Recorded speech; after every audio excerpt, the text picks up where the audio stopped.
Interest in the supernatural seems to be on the rise. Near-death experiences, miracles, demonic encounters. These are just a few of the examples of the type of supernatural phenomenon people are increasingly talking about and arguably experiencing today.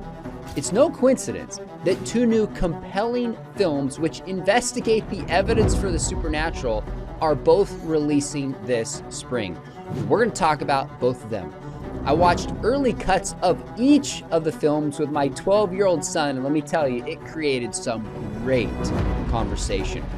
We're going to discuss the story behind each film, what stories and examples each of our guests today consider the most compelling for the supernatural, and how you can utilize these movies in your life and your ministry.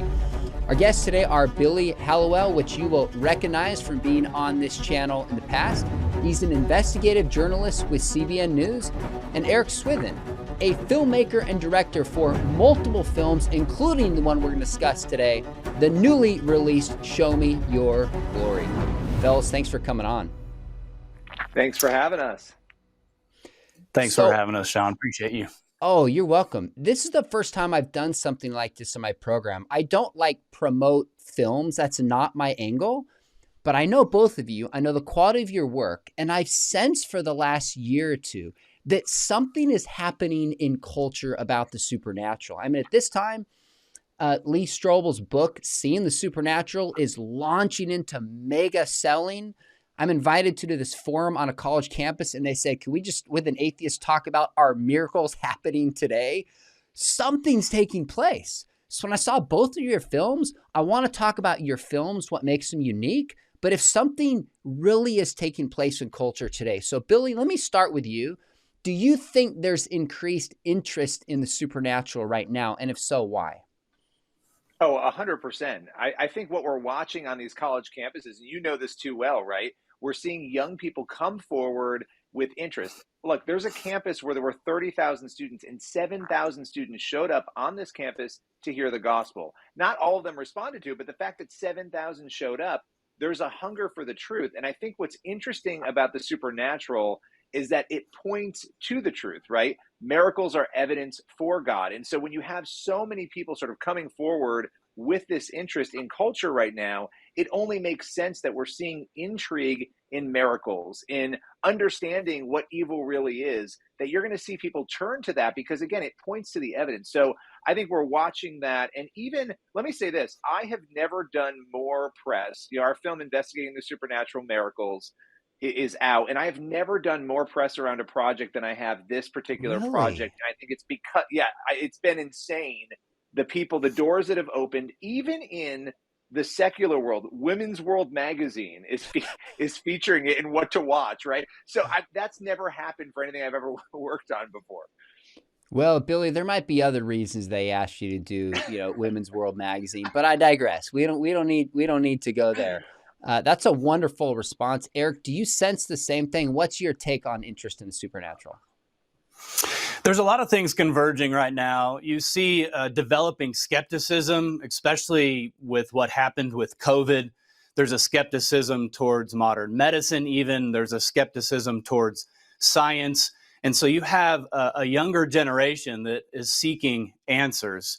And so we see tons of really amazing opportunities developing right now where there's this inherent curiosity that's brewing and they want answers. And because of technology, they're able to do research on their own and begin to ask these important questions. Simultaneously, we have the convergence of modern medicine that's catching up to the wonders of God. And we're able to capture scans before and scans after. We're able to determine what happened if there was any medical intervention in between. So I think there's a lot of things going on, not to forget the fact that you walk by strip mall stores and you see Spells 101 books being sold in windows. There's a rise in occultism like we have never seen in the history of the world. So I believe that there's a tremendous curiosity right now. And just like we saw in John chapter 2, how Jesus turns water into wine, it says that his glory was made manifest. And because of that, the disciples now believed. So I believe there is an opportunity right now to say, when we have all these seekers that are looking, they're seeking, to point to God and his glory and say, look, we have evidence here, we have evidence there. And even if you disregard 90+% of the claimed miracles out there and just focus on the ones with substantial evidence, I think that we could really gain some traction and point people to Christ. That's such an interesting point, because in both of your movies, you make this point like, look, there's a ton of claims about miracles, but what if we strip away 90 or 99% of them and just assume 1% are reliable? In your film, Billy, I think you were interviewing Lee Strobel, and he's like, that still leaves us with 1 million miracle claims today if we strip those out. Like, just thinking about that is powerful. Now, let me take a step back. I've been doing apologetics for, gosh, I guess about 25 years on some level. And the first 10 or 15 years, the culture was so focused on the new atheists, that science is against miracles. God doesn't exist. If we just get rid of religion, then we'll have kind of a utopian, wonderful, tolerant state. And I think two things have happened. One is there's thinkers like Jordan Peterson and Jonathan Rauch, who are not Christians, at least in the traditional sense, who are saying, actually, Christianity is good. But second, this supernatural is bursting back in a way. So I'm curious if you agree with this, Billy. I feel like we're at this moment where there's this renewed interest in the supernatural, occultic practices, New Age, but we're not seeing a revival as a whole in the church. So we got to capitalize on this moment and make sure as Christians that we lean into this, but clarify what makes the Christian story unique. Is that in part what motivates you, and do you agree? 100% I agree. And it is what motivates me. You know, it's interesting because the occult, I mean, if you look at some of the polling, and about 1.5 2 years ago, Springtide had sent me research that they did of young people. They looked at, I think it was 13 to 29-year-olds, and they looked at how often they were using herbs or crystals. And of course, that would be for the purpose of New Age practices. And it was more than 40% were using, of young people in America, were using crystals or herbs at least monthly. And that to me showed that there is an interest in the spiritual, right? We can talk about how damaging and dangerous that is. And the spell books. I mean, you go to certain stores, I won't name them. It's the first thing. I live in New York. I walk into a bookstore and the first thing I'm seeing are spells. Well, why are they there? Those spell books are there because people are buying them and they're interested because they believe there's something more. And so even though, again, that's terrifying, it points to an opportunity that we have, that there's intrigue. People, and this is the other part of this, and I'd love for you guys to either agree or push back, but I think we're in this era right now, whether it's cultural, political, obviously faith, where people are realizing, oh no, I've been lied to. And it might not be that they're recognizing that it's a faith issue, but they feel like they've been misled. And so all these young people who have been brought up on lies, whether it's around gender or moral relativism, they've hit this point where they've tried to live out this moral relativism, and they found that it isn't fulfilling, that there isn't truth in it. And so they're sort of standing in the middle of nowhere. They've woken up in the middle of nowhere, and they're like, where do I go? Where is the truth? And that, Sean, is what you're talking about. That's the opportunity for the church to step in and say, wait. We have the truth. This is the truth. And I think that's one reason why we're seeing those pockets of young people show up on different campuses. It's not across the country, but it's happening in a lot of different areas and pockets. And it should be a reminder that we need to step up to the plate to meet that need. Billy, I think you're right that there's a real skepticism. People feel they're lied to. The difficulty is it's not like people go, oh, I'm skeptical of the government. I'm skeptical of universities. But I trust the church and I trust the Bible. That is not how people are shifting. So that seems to me, when we make our case for the supernatural, we're going to have to do it with integrity and clarity, not in a way where they can just YouTube or search on Google or now with AI and find out that our evidence is bad. We totally lose credibility. So Eric, tell me how in your film, how do you protect like making a case for the supernatural without taking for granted that we believe in the supernatural and don't need to be convinced in a way that has like integrity to it, where even if the skeptic's not convinced, they say, okay, that was at least a fair case? I've had the opportunity to do substantial research, but this was a couple of years ago. So I would suggest the data has probably grown since then. But there was this data that came out, really, really reliable data, to suggest that young people are advertised to over 500 times per day through social media and through all these different channels, right? So we're in a new era in technology where young people in particular are being bombarded with supposed truths left and right. Now, what's the outcome of that? Well, the data suggests, the research suggests, the peer-reviewed data suggests that these young people have developed what we call fakedar. They spot fake. They could see it and they could smell it, and they see when you're being insincere, when you're just trying to placate, or when you're not being transparent. And so one of the best things that we could possibly do is tell stories that are genuine, that have been investigated, that come from a place of sincerity and honesty. And honest storytelling is as ancient as writing itself. We see the story of Rahab, who is a prostitute in an Egyptian outpost in Canaanite, who becomes a part of the lineage of our Savior Jesus. And what made the difference? She said, I heard about what your God has done, delivering you out of Egypt and parting the Red Sea. She had heard the testimonies of the Lord. So I think what we have to get really good at, and it doesn't matter if you've been a Christian for 1 day or 10 years, you can tell your testimony and you can tell your story or stories of how God has encountered you and what he's done in your life, and you can be genuine about it. It's one thing to give the Roman road gospel presentation to a person. It's another thing, like when I was a brand new Christian stuck in front of thousands of people with an interpreter in Costa Rica, and I'm like, listen, I don't know anything about theology. I have no clue except that I was a thug, a drug addict, suicidal, evil, probably a sociopath, and now I have compassion and love. My life is radically changed, and the only thing in between those two is Jesus. And I am so radically transformed by that I have to tell people about it. So I'm telling you about it, and I would love to give you an invitation. And last but not least, we have to also inform young people of the fruit of what they pursue. And there is tremendous data around this in psychology to suggest that the occult leads to depression, anxiety, suicidal tendencies, as well as many other religions. The fruit of Christianity is love, joy, peace, patience, kindness, goodness, gentleness, and self-control. We have so much fruit to show and say, here's our testimony, and look at what it's done for me, and for me personally, 25 years now. And that's the blind man in John 9, right? They keep demanding evidence, and who healed you? He goes, all I know is I was blind, but now I see.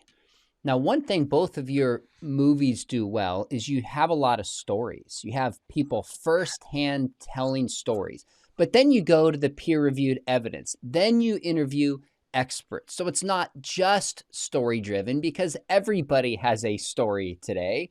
It's a story that points beyond itself towards the intervention of the supernatural. Now, Billy, let me come back to you. Let me take a step back. There's been a lot of people kind of investigating the supernatural, talking about this forever. Tell us what makes your film unique and different. Yeah, I think when we went into this, investigating the supernatural miracles, we were going to do a TV series, and it wasn't going to just be miracles. It was going to be heaven and hell, angels and demons, and miracles. And it was going to be 3 30-minute pieces. And the reason I bring this up is because once we had that greenlit and we started going out, we started looking at miracle stories, we quickly realized you cannot tell this story in 30 minutes. You need a feature film to tell it because of the amount of time it takes to go into these stories. So, we immediately shifted gears and started saying, okay, how do we make this super compelling, where we go from a 30,000 foot level and we pick stories that we really believe are compelling and we really believe are true. And so we had to go through a lot of data, and really look at a lot of different stories to say, hey, if I'm an atheist and I look at this, what is my takeaway going to be? And also, we went into this as skeptics. Even though I'm a Christian, I want people, that's always my posture. It's like, I want you to prove it to me. You're saying this happened. Let's go through every single detail, because I have lots of things I can say were miracles, and I know because God showed me they were, but I can't prove them to someone. And so for us, I think the differentiator is that we really brought together science. We brought together some doctors. We brought together people who, maybe even some of the people who were looking at this didn't even believe beforehand, but because these were such shocking healings, a brain tumor disappearing, paralysis going away, and the only thing that's happening during this process is prayer, we walked away with stories that I think at the very least are going to make skeptics or even Christians who no longer believe in miracles say, something happened there that I can't quite figure out. And that's just the starting point. So I really believe, for our film that we were able to deliver that in maybe a deeper way than I've seen some others do in the past. That angle as an investigative journalist really stands out in yours. And I thought at the end, I was like, wow, you did not overplay your hand. Even one of the experts that you interviewed, Dr. Brown, was like, you can't prove a miracle, but you can point towards things that can't be explained by science and ask what best explains this. I heard that as an academic. I'm like, I like that. You're not overplaying your hand. You're helping people think about this because it's tempting as Christians to do so. And yet I think people, back to your point, Eric, especially Gen Z, are going to see right through that if we overplay our hand. All right. Now, what's similar about both your films, in a second, I want you to describe what makes yours unique, Eric, is that both of you interview different people. And in some ways, you interview a number of more people, Eric, but in yours, Billy, you do less, but you go into more depth. So it's not better or worse. It's just a different approach. The one tie that ties both movies together is you both rightly interview Craig Keener, who is the world's expert and has written a book on miracles. So kudos for doing that. But Eric, tell us about your film and what makes it unique and how it approaches the supernatural. There's a couple of things. The first thing is that I was an investigator in the United States Marine Corps during the Iraq War. I was a nuclear, biological, chemical reconnaissance specialist, gathering evidence of weapons of mass destruction and through chain of custody, passing it off to the CIA. My wife is an attorney. And so we looked at this as investigators. Would this hold up in a court of law? And when we scoured the earth for some of the best stories we could possibly find, right? I love what Craig Keener says. On 2 continents, 11 countries, over 200 million people report experiencing a miracle. Well, let's sift through that and let's find some really good ones. So we have stories from Iran, Australia, the UK, all over the United States. And so I think that's partially what makes us unique. But really where the rubber meets the road is this. I have prayed for people to be healed as a minister, and they died many times. I have walked in human suffering to the umpteenth degree. As a combat veteran, I've seen dead women and children that were the consequence of what we call collateral damage on the battlefield. Shortly after the war, I watched the 2004 Indian Ocean tsunami kill 250,000 people. So in our film, we cover 3 categories of miracles. Medically documented miracles that we investigated and found that they held up. In fact, one of them is an audio recording of the actual miracle taking place. The second category are supernatural encounters. And these are supernatural encounters that led to long transformational change, long-term, moral, sustained transformation. And then the last one is near and dear to my heart, and that's what really makes us unique, is that most miracles are birthed out of human suffering. So at the end of the day, we needed to address instances where people didn't get the miracle they prayed for, and yet they responded in tremendous supernatural ways. And that's where the intersection of our film meets, is where human suffering is at and where the miraculous is at the same time. And I had to dig into those answers for many, many years because of my own personal trauma, right? I had major faith issues after coming back from the war. It was a crisis of faith that lasted me almost 20 years. And so for 20 years, I've been researching the problem of evil and trying to understand, why does God do things sometimes? Because we know he does. I've personally had encounters with God. I've personally seen miracles with my own eyes.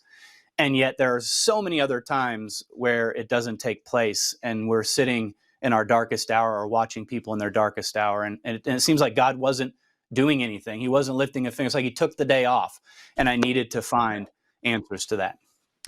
Well, you both asked that question in your film, and I'm going to come back to how you best address it. I want to know if anything in this investigation, you both come in already convinced miracles happen. You both come in believing in the supernatural, but have investigative training and instincts behind you. Is there anything in just making this film and actually investigating the stories that surprised you? Like it caught you off guard, like going into it, you're like, I did not expect to see that, positive or negative. What's your take on that, Billy, if anything jumps out? I mean, selfishly, I think it exposed a lot about myself and where I was lacking in understanding and faith. I was not expecting that. I was expecting to sort of walk away with my faith maybe sustained and feeling, and it was, don't get me wrong, but I actually left my project feeling very much like, would I have reacted the same way as these people? Because one of the things, talking about human suffering, that really stood out to me, and it wasn't until we were editing the film, until we had finished all the interviews, where I realized all of the people that we talked to, and we really tell three main stories. There's some other stories off of them, but all of them, none of them got a miracle on the first try. They suffered. And one of them, he suffered for 10 years with debilitating headaches and pain.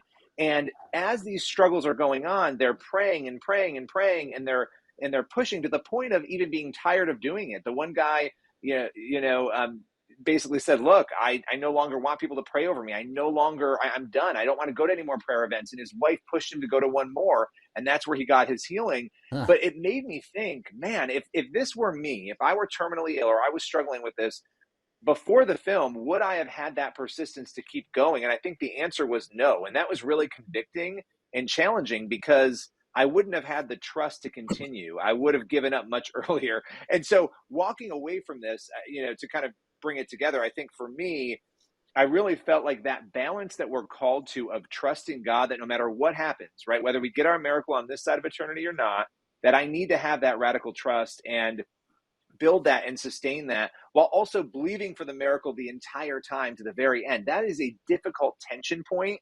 And it really opened up, in my eyes, how lacking I was personally in that area. And I think a lot of other Christians would probably, if they were being honest, agree with that in themselves.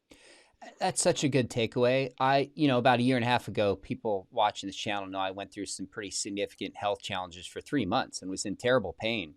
And that story, watching it last night with my son, Billy, and the fellow describes, I think he said 3 or 4 years with migraines. I'm thinking, I thought 3 months was bad. 3 or 4 years? Like, yeah. Whoa. So you make the case for miracles, but you don't paper over the messy stuff about it. Neither of you do, which I appreciate. Eric, what surprised you most when you were researching and making this film? There are so many different things, but one of them, coming back to Craig Keener, I love that man. He is so sweet and so brilliant. And he says some of these quotes that he says, it's like the most simple thing you could ever hear, but it's profound, right? And he said this one thing that stuck with me. It'll stick with me forever. He said that more miracles occur in places where people pray for miracles more. I was like, well, yeah, of course. And then I sat and I thought on that for a minute. And I said, in the West, our problem is that we've lost our childlike faith. And oftentimes our knee-jerk reaction is immediately thinking of the doctor, rather than thinking in the book of James, where it says, if any among you are sick, gather the elders together, anoint them with oil, and pray over them, and they shall be healed. But to have childlike faith and just say, listen, I don't know if God's going to choose to heal you right now, but I love you enough to put my hands on you and to pray and ask God, like a little child tugging on daddy's pant leg for a piece of candy. God, you're a good God, and I know you heal, and I know you're still in the miracle business. Would you please help this person? And worst case scenario, they feel loved. And again, we had an opportunity to minister to them and show them some love. So I think that was really key. I also really resonate with what Billy said. Some of these folks went through so much, and they continued to exhibit this kind of faith that just shocked me. And, there have been times where I was like really, really sick for just a few days, right? And I'm like, God, where are you? You've abandoned me. I sounded like Job. And what's interesting is my takeaway from Job now, especially after making this film, is in chapter 38 when God pulls up. And it's not like he pulls up and puts his arm around Job and says, "Hey, son, let me have a chat with you." It says that he shows up in a whirlwind and he tells Job, "Brace yourself. I'm going to speak to you." And what was the moral of the whole thing? Were you there when I led the Leviathan around on a little leash like a chihuahua? Were you there when I formed the earth? And he goes through this litany of examples of how his ways are higher and his thoughts are higher. And he's there to say, do you trust me or not? And that is the essence of faith, that we don't necessarily see or understand the mystery of our suffering in the moment, but would we be willing to trust the character of God and put our trust in him? This is something in my quiet time the other day that hit me like a ton of bricks. It says when Jesus is speaking to doubting Thomas, he says, "Blessed are those who believe without seeing." And I heard in my thoughts in that moment, blessed are those who believe without feeling.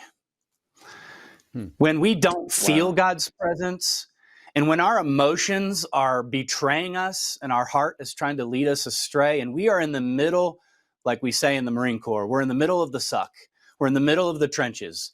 Everything around us feels like it's falling apart. Would we be willing to put our faith in God and trust him regardless of how we feel or regardless of our understanding of what we're going through? That we would just put our trust in him with simple childlike faith and just hang on.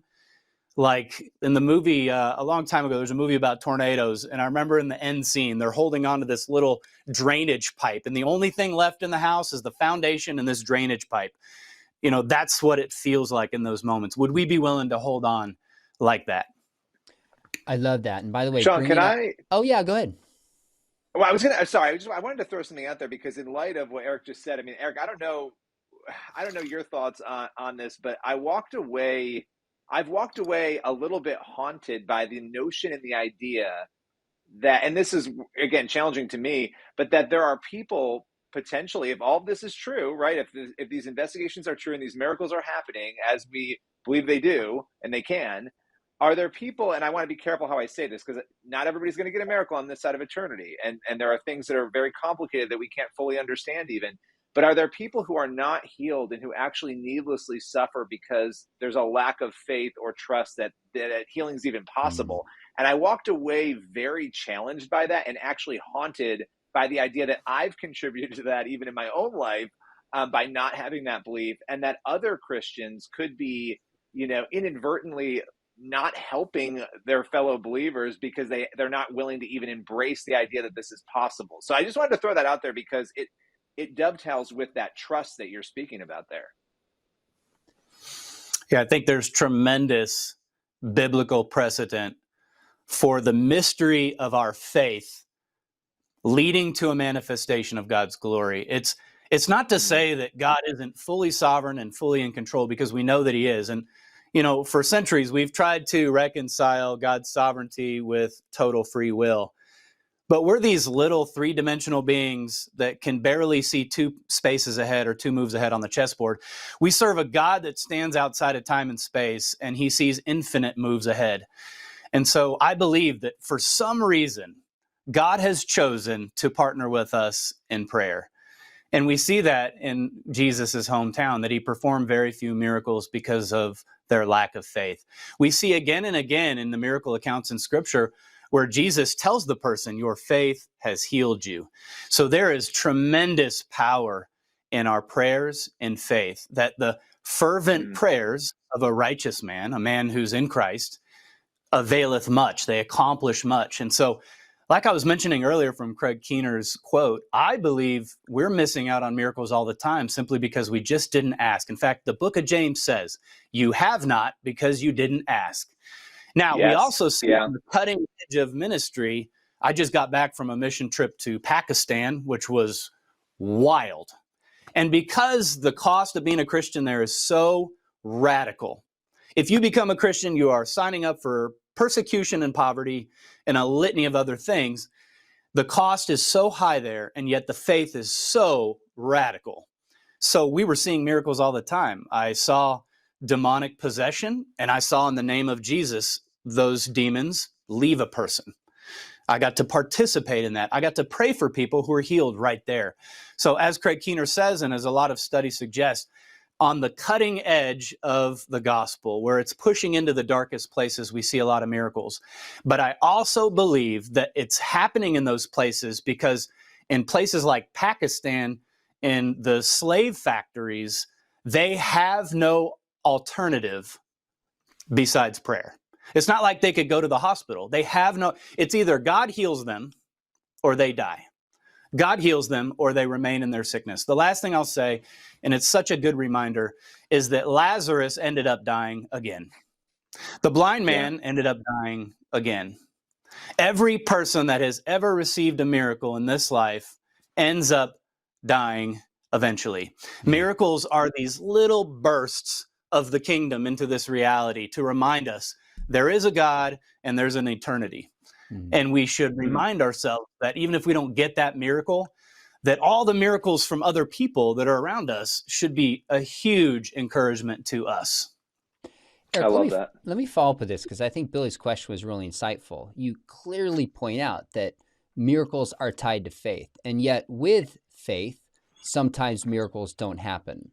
So how do we just toe that line or balance, having bold faith that God can and will work a miracle, also knowing he might not, but not shaming people by saying, well, you just didn't have enough faith, so it's on them, which makes people feel worse. How do we keep that tension? I'd love to hear from both of you, but Eric, give me your thoughts on that. At the end of the day, you just touched on something I literally just dealt with at a conference, and we got into a heated debate in the room because there were people that believed if you did not receive your miracle, it's because you didn't pray hard enough, your faith wasn't good enough. Either the recipient didn't have the faith or the one that was doing the praying didn't have adequate faith. And I paused the conversation and I said, that is spiritual abuse. Good for you. At the end of the day, that is so harmful. And it's opposed to grace itself. If it was really dependent on us mustering up enough faith all the time, we're putting way too much confidence in ourselves. I think that there is a really healthy balance. And this is where I've landed because I used to be pretty radical and I'd pray for people like, I was yelling at the sickness in them, telling it to go. And they'd walk away. I'm like, do you feel any different? And they're like, nope. And I'm like, oh man, this is really embarrassing. At the end of the day, where I'm at now, all these years later, is I love to show people my faith and love and just say, listen, Sean, you're obviously in pain and I wouldn't be very loving if I didn't pray for you. And ask God, our loving Father, if he'd be willing to heal you. Now, keep in mind, Sean, that my dad said on his deathbed that cancer was the greatest gift he'd ever received because A, it reconciled him to a loved one, and B, he found Christ in the midst of his agonizing suffering. I said, but I love you too much to not at least lay my hands on your knee and pray for your knee to be healed. And I've seen God heal people many times. But if he doesn't, we can trust him that he loves you and his plan is best and everything in your life is for your good if you love him and are called according to his purposes. That's a great answer. I don't know if we could add anything to that, but Billy, how do you kind of live in that tension? Yeah, I think it comes back to that trust, right? When you don't have that trust, and I think that's what was so convicting to me, realizing in myself that I probably didn't have that level of trust that I needed to have. God's purposes, if it's all about him, then the obsession over getting the result we want, of course, there's nothing wrong with wanting that result and praying for it, but understanding that God has a will and that we may not always be able to comprehend how it makes sense that we didn't get the healing we wanted on this side. The other piece of this that was really interesting to me was looking at the suffering that people have gone through. And I don't want to trivialize it or minimize it. What is God teaching us in the midst of those struggles? What did these people learn, during the 10 years, for instance, that, we had paralysis in one of our interview subjects? What did he learn in that journey? What is God preparing us for? And so I've come to terms with that reality that we need to place our trust radically in God while also believing. And I think we can do those things simultaneously, as difficult as it is. And the other thing too, We had one person who experienced a miracle. He was dead for 40 minutes. It's one of the most insane stories that I've ever heard. When we went into film, and I was like, okay, God, I don't know if I believe this. Prove it to me. And he was dead for 40 minutes, was not a believer, and came out of that experience after a miracle as a believer. And so that's an example of, somebody's faith being built as being the subject of this incredible miracle. So this is complicated, but I think if we can pull ourselves back in true death to self, right, which is what we see Scripture talk about, is really holding ourselves over to the Lord. And that's what we're really talking about. That's where that trust is rooted. And so I'm comfortable with that now. And this film really helped me, and this journey really helped me get there. And my hope is that other people will both hold on to hope, but also the belief that they can have that full trust in the Lord. That was a great answer. It leads me into the next question I have about what research you find most compelling for the supernatural. But before we get there, 2 comments. We had a student at Talbot a number of years ago, and he was from Africa. I forget what country it was. And one of our professors asked him, why do you think we hear about or potentially see more miracles in Africa than we do in the States? He goes, oh, it's easy. 911. I was like, what do you mean? He goes, your default is to call 911. He goes, I'm not saying that's bad. We don't have 911. Our default is to pray. Sometimes that's all we have. And your point, Eric, that Keener made is the more you pray, the more miracles you'll see. It's so simple and yet brilliant. And I also like the point you made, Billy, which is in your film about Keener when he's asked, why doesn't God heal everybody? And in part, he goes, well, if he healed everyone who prayed, then God would become like a slot machine that you go to get things out of him. And I thought, how interesting. I mean, Jesus spoke in parables, sometimes to kind of hide what he was teaching, to cipher out those who were there for just like the show or the food, and those who came to him and said, what do you mean I want that wisdom? I think that's a piece of it as well. Now, with that said, I don't want to steal the thunder, but I want to motivate people to check out both of your films because, again, I enjoyed both. And as a dad, I'm like thankful that I have something to watch with my kids that are provocative. And by the way, Eric, your film is PG-13, right? Correct. It's PG-13. I was interviewed in that one, but my son is 12. We watched it, but you're trying to reach a different audience than your typical like church-going audience. So that's why, just because some of the themes that are intense there. But maybe since you brought it up, Billy, let's start with you. You mentioned someone being dead for 40 minutes. So we're just going to kind of have to pivot to that one. You tell the story in the movie, but tell us what happened. Tell us how it affected you and why you think he really was dead 40 minutes and it was a miracle. Well, yeah. So we not only have, let's start with that. We not only have the medical records, but we have the doctor who presided over this entire thing, Dr. Chauncey Crandall, who was in the documentary and who was in the room with Jeff Markin, the man who was dead for 40 minutes. This story is really a wild one. Jeff had a heart attack. He went to the hospital. He actually collapsed in the emergency room. And the doctor on call was Chauncey Crandall. And they're trying to bring this man back. They're trying to revive him. The nurses, the doctors, they're in a hospital room. This goes on for 40 minutes to no avail. They call his death. So at this point, they've called Jeff Markin's death. They've said, take him to the morgue. This is over. So Chauncey Crandall, who was in the room, the doctor, he leaves the room and starts walking down the hallway. And he says he felt God say to him, go back and pray for that man. He initially ignores that prompting because it seems insane. The man's dead. It's been 40 minutes. And, I should mention that Chauncey Crandall also had something happen in his life a couple of years before this, the death of his son due to leukemia. So this is a man who had suffered, did not get a miracle that he wanted, and I'll come back to that. But he finally listens to God and goes back into the room because he gets another prompting to go and pray for him. So imagine they're cleaning the body in this room, preparing to bring it to the morgue, and the doctor comes in and says, I'm going to pray over this body. They're looking at him like he's insane. So he prays over Jeff Markin. And he says to one of the nurses in the room, shock him one more time. And of course, they're saying, we can't do that. We couldn't get a heartbeat when we tried. If we shock him and he does get a heartbeat back, which won't happen, he would be in a vegetative state, right? There'd be no way. This would be a disaster. But they shock him because he insists on it. And immediately they get a heartbeat back, a perfect heartbeat.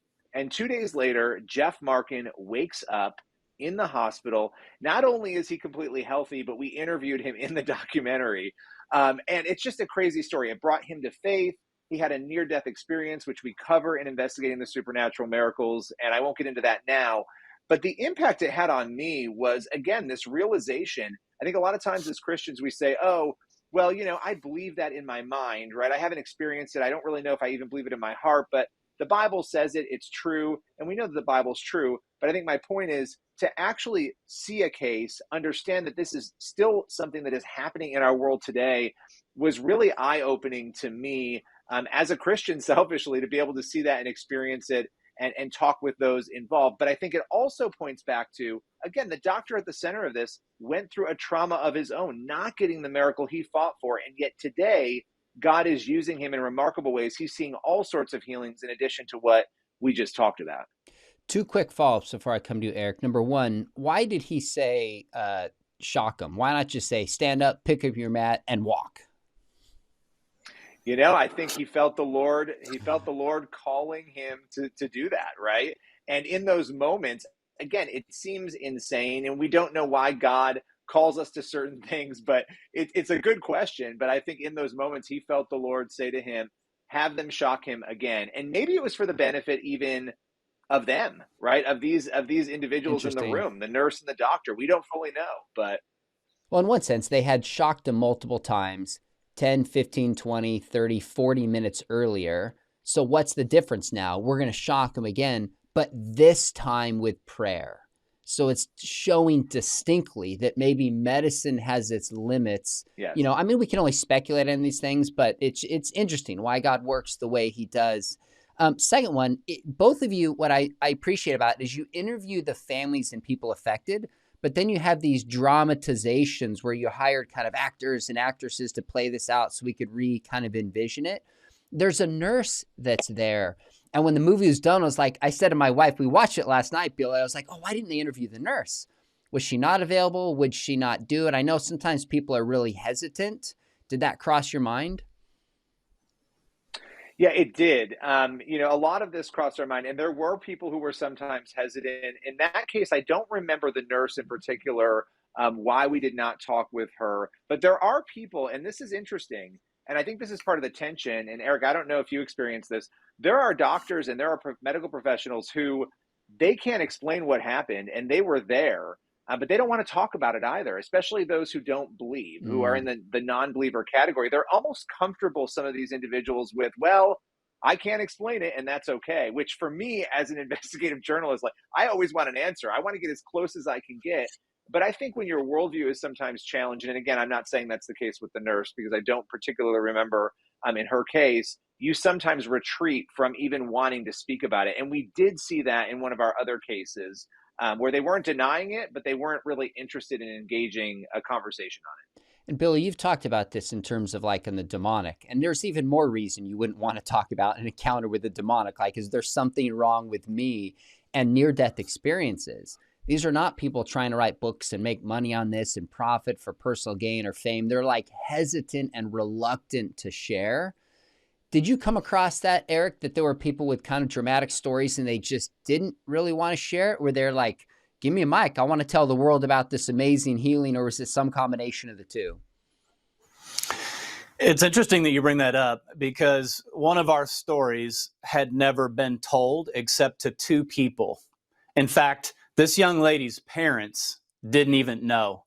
She was so embarrassed by her story that she had to pray for quite a while and get back to us as far as whether or not she wanted this thing aired out in front of the world. And her story has actually become one of my very favorites. And so we found a lot of reluctance. In fact, we're also releasing a book at the same time our film hits theaters that's close to 400 pages. And part of that was because we had so much evidence, so many great stories, and so much that needed to be said that we wanted to make an 8-hour film, and they said no, right? So we wanted to keep it under 2 hours, and the overflow goes into this book. But here's what was interesting and frustrating. It's interesting that some of these people's story had not been told, and it was because they're embarrassed or they're hesitant to do it. But there are also a lot of people that retracted their stories at the last second from our book and said, we do not want to do this. And so part of me was really grieved that they had these powerful testimonies that needed to be shared, but they were too embarrassed, or they were worried about their children getting bad press because of their past, or potential characters from their past that would resurface. And there were all these fears and concerns. And so really, with our stories, I didn't get the sense that any of our characters, and we tell 8 stories in our film, and we tell like 16 in our book, I didn't really get an overwhelming sense that any of these people were like super hungry to share. It was a lot of times very private and very personal. And to be honest, some of our stories, when they're explaining their story, it's so radical and hard to believe that they have received tremendous criticism to this day about their stories. And so, there's a reluctance. You would think, they're just looking for a platform, that, they just want to get famous and get notoriety. No, most all these people want to just be left alone, but they feel a heavy sense of responsibility because God was so gracious to intervene in their life in some profound way that they have to steward that story, their testimony, like they steward their wealth or they steward their health. They need to steward their time. We all need to steward our testimony, but these people feel a heavy burden to do so. Do you guys think there's more resistance to miracles in the church or outside of the church? And does the kind differ? So let's start with like outside of the church. And I realize when you say outside the church, this could be skeptics, these could be New Agers, these could be Mormons. Like, it's hard to just put this whole blanket around this. But what would be some of the common critique of those who aren't Christians, or at least resistance to miracles? What are you encountering, Bill? And you could throw demonic encounters in there, since you wrote a book on this in the past and it deals with the supernatural. I was laughing because this is, as Eric was talking, I was thinking about inside the church, which we'll talk about in a moment. But, in culture, I think what's interesting is a lot of people, miracle stories are very feel good. I think they're very emotional. To sort of echo what Eric was saying, the people telling their stories, it was very difficult and emotional for a lot of them to recount what happened. But for the rest of the world watching these miracle stories, I think it's feel good. So I think a lot of people are very open to them. They're open to trying to understand, unless you're an atheist or a very strong agnostic. And even some of them are intrigued by these claims, right? They want to try to find a naturalistic explanation for it. But I think there's a lot of openness, and there's so many different categories, as you mentioned, outside of the church. I think a number of the people that we spoke with, the biggest challenges, I was just talking to somebody yesterday who had one of the heaven visitation type stories, which are controversial and not everybody loves them. But the amount of vitriol, even from people who knew them, who trusted them, who knew their family within the church, even pastors speaking out against them, it makes it very difficult for them. And I think the big arguments among those in the church who would reject miracles, they would say, well, miracles have ceased. They're no longer happening. And anybody claiming that they're having these miracles unfold, they must be lying then, right? Or they must be mistaken at the very least. And so when that sort of thing is going on inside the church, I mean, picture being a strong church-going Christian. You've had this insane miracle that you've experienced, and now everybody you're telling in your church is saying that you're a liar or you're making it up. That creates a situation that makes other people very fearful to speak out about it. But when we talk about the culture, when you look at the polling, you see anywhere from 60 to 80%. And again, it depends on the poll or how the question is being asked. And I'm actually hoping to do some new research on this coming up very soon here. I'm nationally saying, hey, we believe in the possibility of miracles. So people are on board with that possibility. I think the hardest, sort of pushback for people comes from within the church and their fellow Christians. And that actually saddened me as I was sort of working through this. We should have discernment, but gosh, we've got to make sure we're not discouraging people from sharing what they truly believe has unfolded in their lives.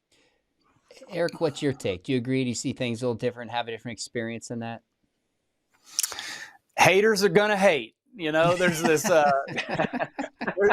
there's this line in a song, and he says, you could be drowning in the middle of the ocean, and when I pull up, you be hating on my boat. And I just think that's so true. And I look at it as a sliding scale within the church and outside the church. In the church, you have cessationists and continuationists. The cessationists, what I find really interesting, I'm like, let me just try to wrap my brain around this. So you believe that a person can pray and give their life to Jesus, and they're filled with the Holy Spirit, and then they become a new creature, and their spirit is completely reborn right then and there. That is the most miraculous thing you could ever describe. Like, to me, that is far more profound than someone who's blind then later can see after prayer. So it really is confusing to me that they could believe in such a profound miracle as salvation and life transformation and rebirth, but not believe that the God that can do that is also still in the business of occasionally doing some pretty profound things, like raising someone from the dead after 40 minutes. So I find a sliding scale. I call myself a Baptist-Costalitarian because I am grounded in the Word of God, and yet I believe everything the Bible says. I'm actually getting my doctorate at a Baptist university right now. And ultimately, there's a lot of people on campus that have lost their childlike wonder in these areas. And they have freed themselves, and I say this with gentleness, they have freed themselves from the responsibility of praying for people that need prayer. They might say something like, God, would you be with them in their turmoil? Would you comfort them in this? Instead of saying, God, would you please be gracious and maybe heal them? So I see a lot of pushback and skepticism from that side of the church, where on the other side of the church, I think there's tremendous spiritual abuse. Now, outside the church, it's somewhat similar. We see these very scientific-minded individuals that claim that you are archaic if you believe in the supernatural, right? But what's interesting is if you actually look at the data, you are more likely to believe in miracles if you're a scientist in the hard sciences than not. If you're a doctor, if you're a medical doctor, the majority of medical doctors believe in the supernatural and have accounts to share. And so what's interesting is interviewing someone that was just an extra in our film. He was playing a doctor. But interestingly, he's been an oncologist for 40 years. He just retired. He's an incredible man. And what's interesting is we were talking and he was describing some of the supernatural. He kind of giggled and he said, you know, in oncology, we call it spontaneous remission. And he said, you know, in some instance, like, I'm like, what do you mean spontaneous remission? Like, what is that? He's like, well, the cancer just like disappears and they go into remission. I said, so in some of those instances, are they going through radiology, you know, or you know, radiation treatment and chemotherapy or immunotherapy? And yeah, in some instances, but there's a lot of instances where we've just basically said, no, we're done with all that. Like, you're past that. Like, go spend time with your family. Let's start talking about hospice and this sort of thing. And he said, then the cancer disappears. So I believe that outside the church, there's a tremendous amount of skepticism on those that would claim to be from the side of science and medicine. But I think they just need to read a little bit more and see that actually there's growing evidence. In fact, we've seen over the last few centuries, as medicine and technology and science has dramatically increased and improved, that we're actually not seeing a decline in the belief of supernatural from these practitioners. We're seeing an increase. I understand criticism from non-Christians. I'm critical of miracles and other religious claims, like more naturally than I am in Christianity, even though I've got to try to step back and try to look at the evidence fairly. In my life, to be totally honest, like criticism from the outside doesn't bother me as much because I expect it and I understand it. But it's from Christians that is the hardest sometimes, especially when I just feel misunderstood and not treated charitably. I can't imagine somebody having a near-death experience that changed their life, a demonic encounter that rocked them, the kind of miracle you're describing here, and then being embarrassed within the church to talk about it. So rather than rejoicing, Christians are going to be skeptical. And I think a lot of this is we don't realize how much a certain naturalistic worldview has embedded itself in the modern church more than we realize. Do we really realize, like, do we believe what you said, Eric, that we're a new creation? Do we believe, like in Ephesians 6, when it talks about principalities and powers really existing? Do we really believe in the power of prayer? In my life, it's been a trajectory of increased confidence in this, but maybe I can't remember 5 or 10 years ago when I really started studying near-death experiences was like, wow, there's good evidence for this. And I have not taken it seriously. And so your books, I'm sorry, well, I know your book, Eric, I endorsed it, and your book on the demonic, Billy, but the films you both have made are faith encouraging to me, and just keep encouraging me to speak on the boldness of the supernatural. I still go to churches, and when I talk about this, I'll say to churches, I'll say, okay, I want all of you who've experienced a miracle or seen one with your eyes, not a great parking spot or an amazing shot in basketball. I mean something that can only be explained supernaturally, to raise your hands and look around. And it's anywhere between a third and sometimes 2/3 of the audience worldwide. And people look around and they're like stunned at this. And I'm like, this has actually been the norm in the church for 2,000 years. We need to get used to telling these stories and not care if the world thinks we're crazy. We signed up for a belief system of a guy who died, was buried, and on the third day rose from the grave. That's a part of our system. So I know I'm preaching to the choir, but I just want to really thank and encourage you guys. I think both films are excellent. They're intriguing. As a dad, they were just a good tool for me to be able to talk with my kid. And I'll talk about movies and culture, and then I'll talk about Christian films and just dialogue both of them. Both of these are excellent films. So let me just ask, final question for each of you. Remind us the name of the film, where people can see it, and how you would like them to utilize this film, just maximize it, so to speak. Billy, why don't you start? Absolutely. It's called Investigating the Supernatural Miracles. You can go to cbn.com/supernatural and you can stream it there. And, my hope is that everything you just said is so important, Sean. I mean, this is, we do not want to trap people in pain. We do not want to leave people left in, if you're dealing with the demonic, that we're telling people, don't worry about it, there's nothing there. Or you're telling people, you're just going to die, there's no hope. You don't want to leave people. That's the thing that haunts me in this. And so my hope is that it rebuilds our faith. If you're a Christian who believes in miracles, that it builds that faith up, that they're still happening. If you're a Christian who is skeptical about miracles unfolding, or if you're a secularist or you're an atheist, that you would be challenged to at least say, okay, there's something there I don't understand. What is going on there? And take those steps to maybe better understand what is truly happening. So I hope that it inspires, and I hope it also challenges depending on where people are theologically. Eric, we have a premiere coming up at my church where we're showing the film, and we're going to talk about it. My pastor and I are going to do a Q&A. So just for people listening, that's how much I believe it's powerful. But our pastor has said twice, he goes, just so you know, there's adult themes in this. It's PG-13.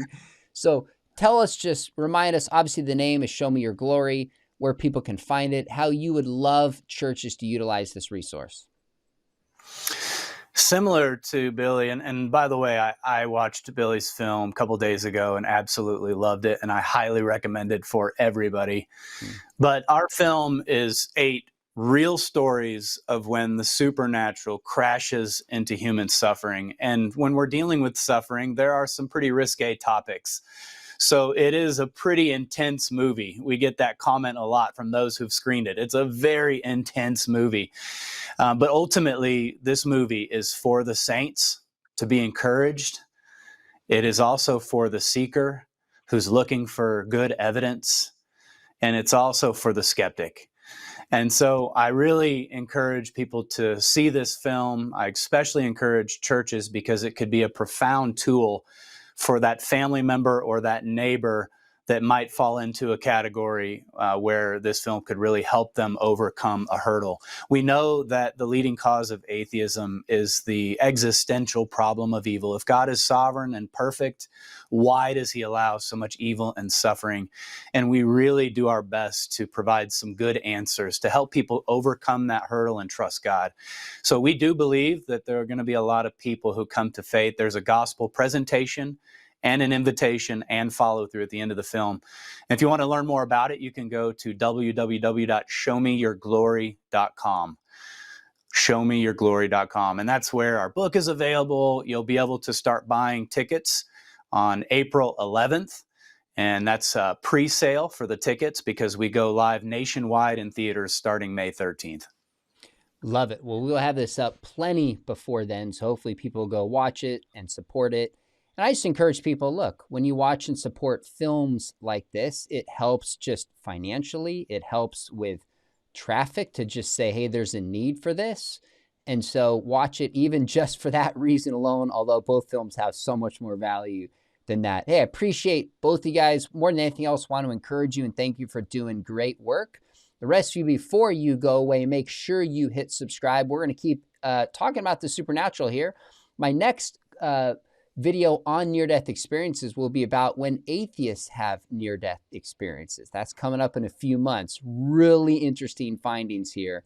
So make sure you hit subscribe. And if you've thought about studying apologetics, we would love to have you at Talbot School of Theology, Biola University. Information is below. We're on campus and distance. I teach a whole class on the problem of evil, resurrection, biblical sexuality, and more. Would love to train you to be a resource in your church. And we also have a certificate program. If you're not ready for a master's but want to be trained in apologetics, big discount below. Appreciate both you guys, and I just pray the films do even better than you can imagine. Thanks for coming on and for great work. Thank you. Thank you so much for having us.